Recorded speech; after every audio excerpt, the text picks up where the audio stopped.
Jerry and Esther last summer went whitewater river rafting, and it was such a wonderful day. They were in Colorado. And as they put their boat in the river, it did not occur to even one of them to turn that boat upstream and paddle against that current. It was obvious that that river was going to have its way with them. It was moving. And we want to say to you, your river is going to have its way with you too. It is a fast-moving current, and you've got to let yourself go with it. And if you don't, this cross current will beat you up. Now, it's a cross current that you have created. In other words, you're the one who's been living the life. You're the one who set forth the intention to come here. You're the one that's living the contrast. You're the one who's giving birth to rockets of desire. You're the one who's making the stream go, and you're the one who's going with it or not. In other words, it's all in your control. So when you don't feel good, it only means you're holding thoughts that are not a vibrational match to what you've asked for. It's really simple. The way you hold yourself back from the stream is just like this. You ask for more money, and then you doubt that it will come. We're beating the drum. Not enough money. I've never had enough money. I don't have enough money. I want more money, but I don't have enough money.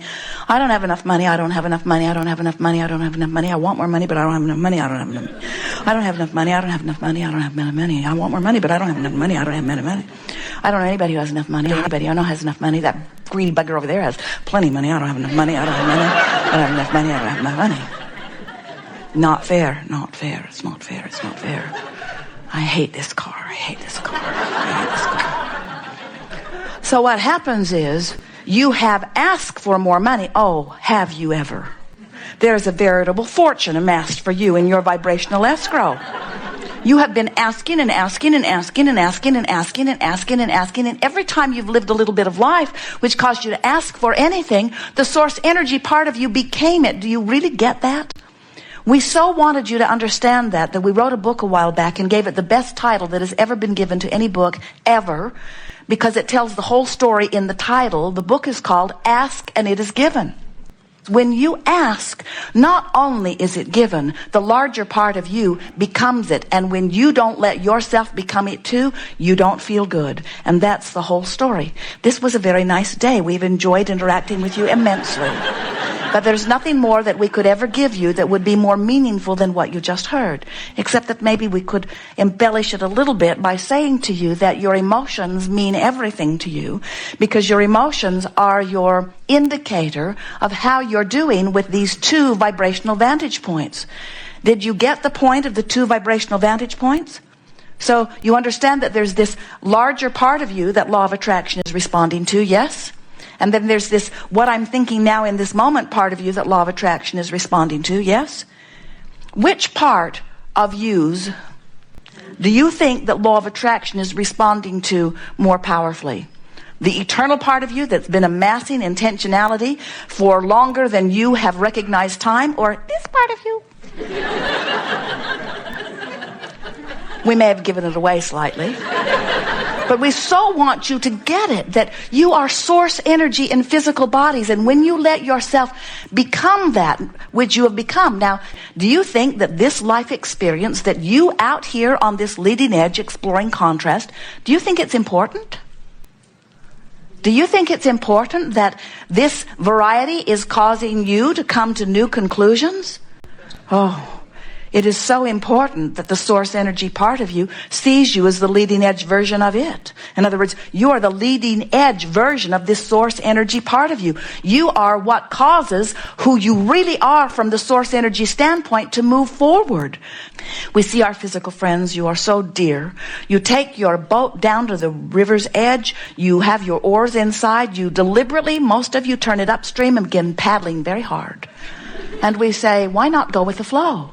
And you say, what? Well, I had not actually ever thought of that. That just seems lazy. Everyone I know is paddling very hard. Look at them. They're paddling very hard, and they get trophies and monuments. Those who try hard, they are the ones we revere. Lazy ones, not so much. And most of our human friends tell us that not only do they endure the discomfort of paddling hard upstream because they've been taught that by those around them, but that they believe that their rewards after death will be predicated on how hard they paddled upstream.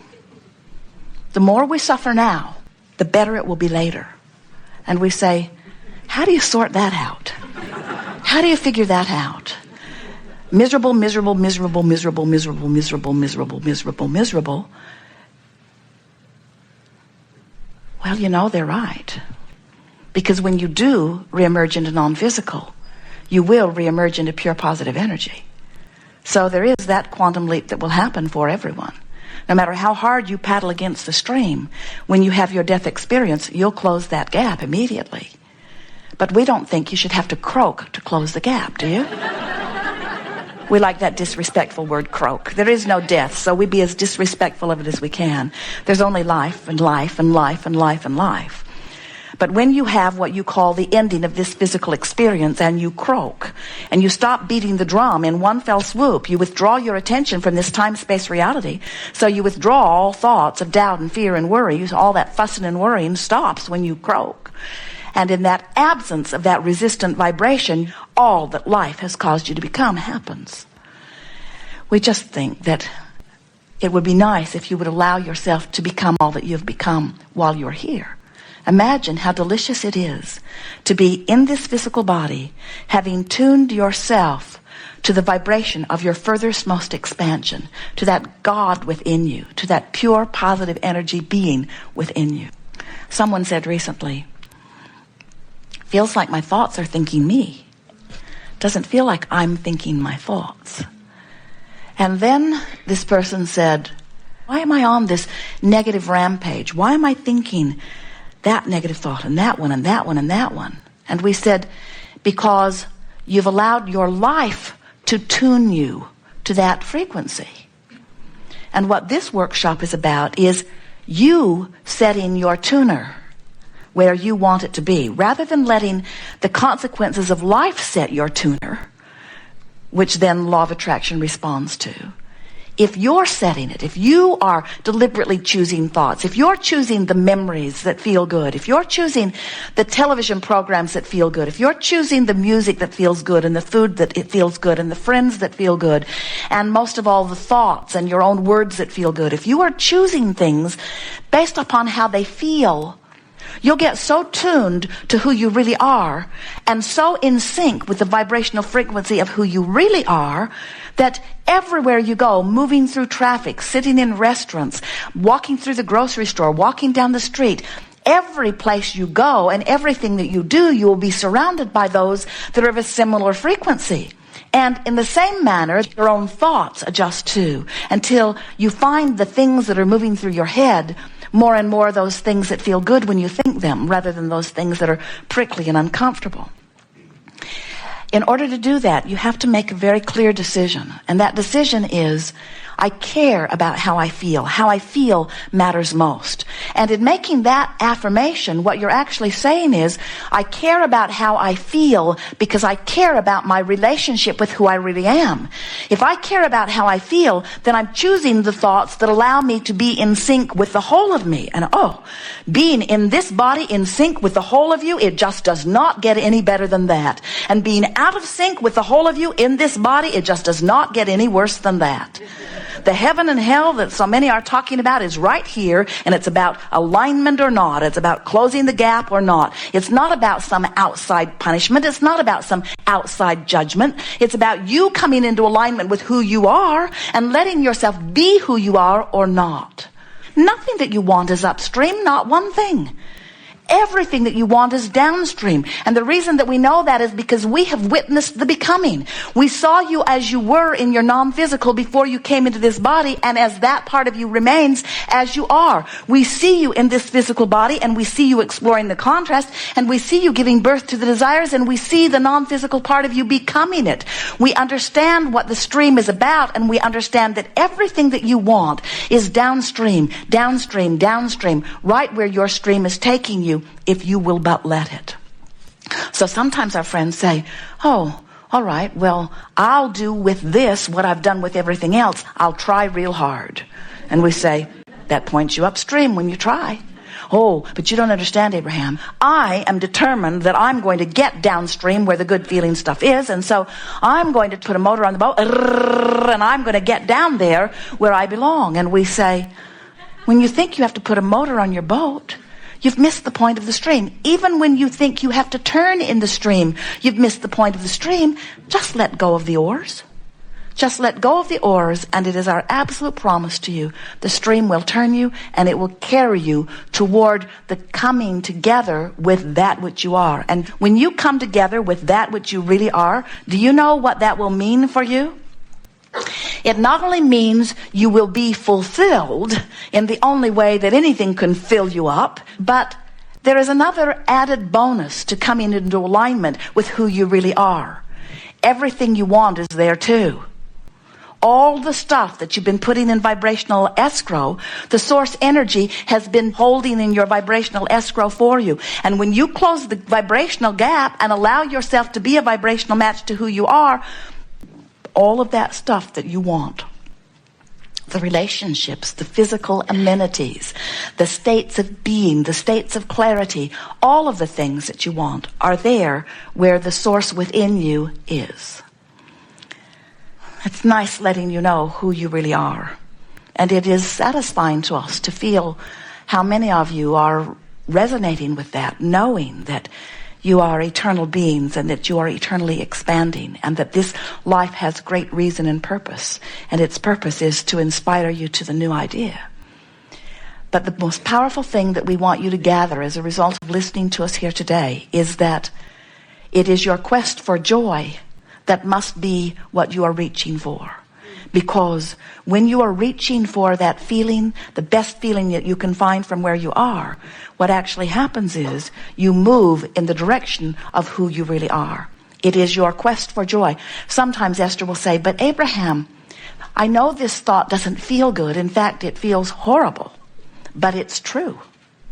And we say, and you're thinking about it because it's true rather than because it feels good? And Esther will say, well, yes, I've been taught that I should be objective and focus upon all things, and especially things that are true. So I'm looking for truth.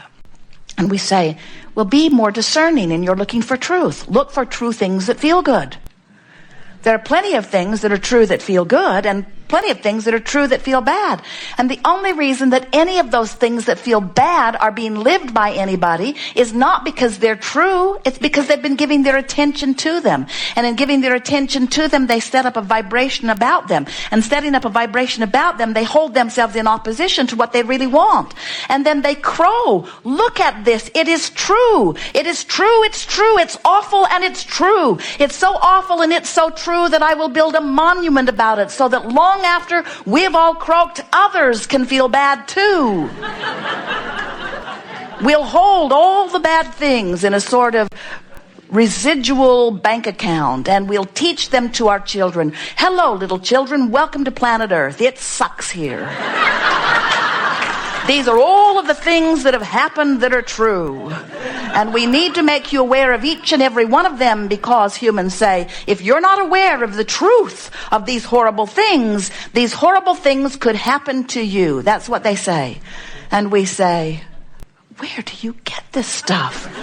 Attention to those horrible things causes your children to activate a vibration about them. It puts them in a place where they are in vibrational discord to the very being that they are. And the misery that they feel, the rebellion they show you. Don't you notice the rebellion?